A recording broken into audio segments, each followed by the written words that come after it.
Assalamualaikum warahmatullahi wabarakatuh. Sahabat Risalah, tak banyak yang tahu bahwa Indonesia merdeka pada 17 Agustus 1945 berada di tengah suasana bulan puasa.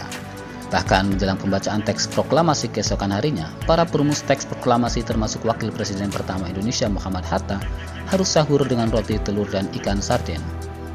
Saat itu, Hatta sahur di rumah Admiral Maida usai rapat persiapan kemerdekaan yang rampung pada pukul 03.00. Rapat yang telah dirembuk semalam itu akhirnya rampung pada hari ke-9 Ramadan tahun 1364 Hijriah. Teks proklamasi pun selesai dibuat dan segera diketik oleh Sayuti Melik di waktu sahur tersebut. Sahur, sahur, terdengar suara dari luar rumah Maida yang menunjukkan waktu untuk sahur bagi umat Islam yang akan berpuasa. Waktu itu bulan puasa, sebelum pulang aku masih dapat makan sahur di rumah Admiral Maida karena tidak ada nasi, yang kumakan ialah roti, telur, dan ikan sarden, tetapi cukup mengenyangkan, kata Hatta dalam bukunya Menuju Gerbang Kemerdekaan yang diterbitkan penerbit buku Kompas tahun 2011. Satsuki Mishina yang merupakan asisten rumah tangga Maida dan satu-satunya perempuan di rumah tersebut adalah orang yang menyiapkan makanan itu. Ia pun segera menghidangkan masakannya kepada para tokoh perumus proklamasi yang berkumpul di rumah Maida. Tidak hanya Hatta, di rumah Maida juga ada Soekarno, Ahmad Subarjo, dan Sayuti Melik.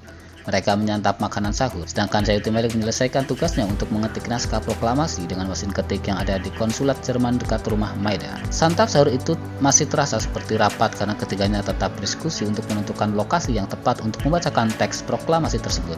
Saat itu, Soekarni dari golongan muda menginginkan pembacaan di lapangan Ikadar agar rakyat Jakarta dapat melihat momen bersejarah itu.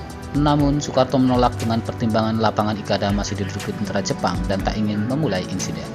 Rumah Soekarno yang ada di Pegangsaan Timur nomor 56 yang sekarang menjadi Tugu Proklamasi pun disepakati menjadi lokasi dibacakannya teks proklamasi tersebut. Setelah makan sahur, para tokoh bangsa itu pun berpamitan pulang. Sepulangnya dari rapat itu, Hatta mengaku baru tidur setelah sholat subuh dan bangun sekitar pukul 8.30. Ia lantas bersiap-siap berangkat ke Pegangsaan Timur, lokasi tempat memproklamasikan kemerdekaan Indonesia. Setelah mandi dan bercukur, aku bersiap-siap untuk berangkat ke Pegangsaan Timur 56 guna menghadiri pembacaan teks proklamasi kepada rakyat banyak serta menaikkan bendera Sang Merah Putih yang akan dikunci dengan lagu Indonesia Raya, kata Hatta. Lokasi rumah Hatta yang dekat dengan tempat pembacaan teks proklamasi membuat Hatta meninggalkan rumah pada pukul 10:10. Ia tiba di Pegangsaan Timur 5 menit sebelum pembacaan teks proklamasi itu dilakukan. Hatta mengatakan semua orang tahu bahwa dirinya selalu tepat waktu sehingga di antara mereka tidak ada yang khawatir bahwa ia akan datang terlambat. Soekarno pun tidak khawatir karena ia tahu kebiasaan itu, ujar dia. Siapa sangka jika pada 9 Ramadan 1364 atau 17 Agustus 1945 pukul 10.00 waktu Indonesia Barat, Indonesia merdeka yang ditandai pembacaan teks proklamasi oleh Soekarno. Bendera merah putih jahitan Fatmawati pun berkibar di rumah Soekarno dan lagu Indonesia Raya berkumandang dengan sorak-sorai rakyat yang bergembira menyambut Indonesia merdeka.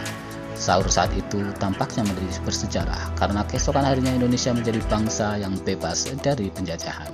Demikianlah kisah tentang sahur dari salah satu tokoh besar bangsa yaitu Bung Hatta yang merupakan santap sahur yang paling bermakna sebelum proklamasi kemerdekaan Indonesia. Terima kasih para pahlawan. Wallahu a'lam bishawab. Wassalamualaikum warahmatullahi wabarakatuh.